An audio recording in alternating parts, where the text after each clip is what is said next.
नमस्कार शेतकरी बांधवांनो, तुमच्यासाठी मोठी आनंदाची बातमी आज राज्य सरकारच्या माध्यमातून देण्यात आली आहे। सर्व शेतकऱ्यांच्या बँक खात्यामध्ये पैसे जमा होणार यासाठी 2 GR आज घेण्यात आलेले आहेत। यामध्ये कोणकोणते जिल्हे समाविष्ट आहेत याबद्दलची पूर्ण माहिती या शासन निर्णयामध्ये आपण समजून घेणार आहोत। सर्वप्रथम जो पहिला शासन निर्णय आहे यामध्ये कोणकोणते जिल्हे आहेत हे समजून घेऊया। त्यानंतर दुसरा शासन निर्णय खूप महत्त्वाचा आहे।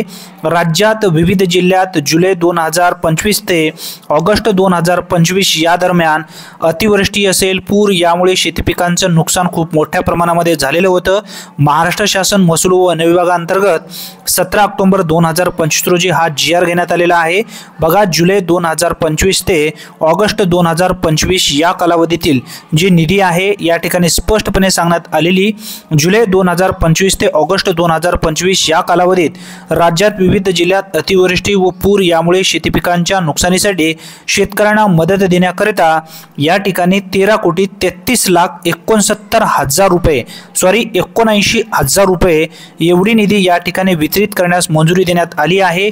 ही निधी DBT मार्फत थेट लाभार्थ्यांच्या बँक खात्यामध्ये जमा केली जाणार आहे असा सुद्धा उल्लेख यामध्ये स्पष्टपणे करण्यात आलेला आहे। हा एक महत्त्वपूर्ण शासन निर्णय आहे। आता या शासन निर्णयामध्ये जे विभाग पात्र आहेत हा पहिला शासन निर्णय आहे। याच्यानंतर जो दुसरा शासन निर्णय आहे मी तुम्हाला पुढे दाखवणार आहे तो खूप महत्त्वाचा आहे, त्यासाठी नक्की हा व्हिडिओ शेवटपर्यंत पहा। बघा, कोकण विभागामधून ठाणे असेल, रायगड असेल, रत्नागिरी असेल, सिंधुदुर्ग असेल असे हे या ठिकाणी जिल्हे पात्र ठरवण्यात आलेले आहेत। त्याची निधी सुद्धा त्यांच्या समोर देण्यात आली आहे। त्यानंतर नागपूरमधून गोंदिया आहे, चंद्रपूर आहे, छत्रपती संभाजीनगरमधून छत्रपती संभाजीनगर अशी ही निधी जेवढे जिल्हे पात्र आहेत अशा जिल्ह्यातील लाभार्थ्यांच्या बँक खात्यामध्ये जमा करण्यासाठी मंजुरी देण्यात आली आहे।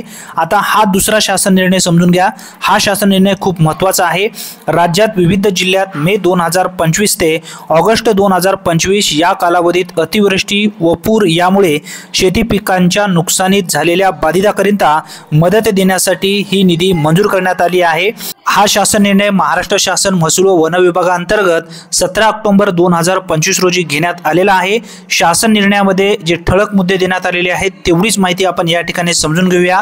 बघा, मे 2025 ते ऑगस्ट 2025 या कालावधीत राज्यात विविध जिल्ह्यात झालेल्या अतिवृष्टीमुळे व पूर परिस्थितीमुळे शेतजमिनीच्या नुकसानीसाठी बाधितांना मदत देण्याकरिता राज्य आपत्ती प्रतिसाद निधीमधून या ठिकाणी जी निधी आहे ती आहे 34,47,69,000 एवढी निधी मंजूर करण्यात आली आहे। आता यामध्ये कोणकोणते जिल्हे आहेत याबद्दलची माहिती समजून घ्या।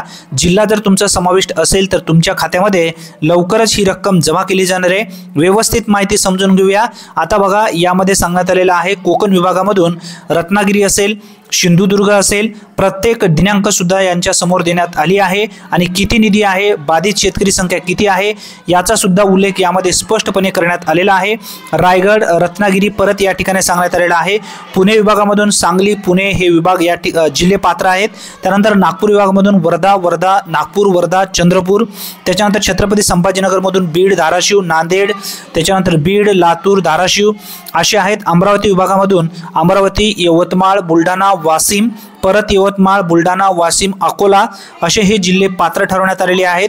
34,47,69,000 रुपये एवढी निधी जे जिल्हे या ठिकाणी पात्र आहेत अशा सर्व जिल्ह्यातील लाभार्थ्यांच्या बँक खात्यामध्ये ही रक्कम लवकरच वितरित केली जाईल। ही एक महत्त्वपूर्ण माहिती असल्यामुळे जास्तीत जास्त मित्रांपर्यंत नक्की शेअर करा। चॅनलवरती जर पहिल्यांदाच आला असाल तर चॅनलला सबस्क्राईब करून ठेवा। धन्यवाद, पुन्हा भेटूया, तोपर्यंत जय हिंद, जय महाराष्ट्र।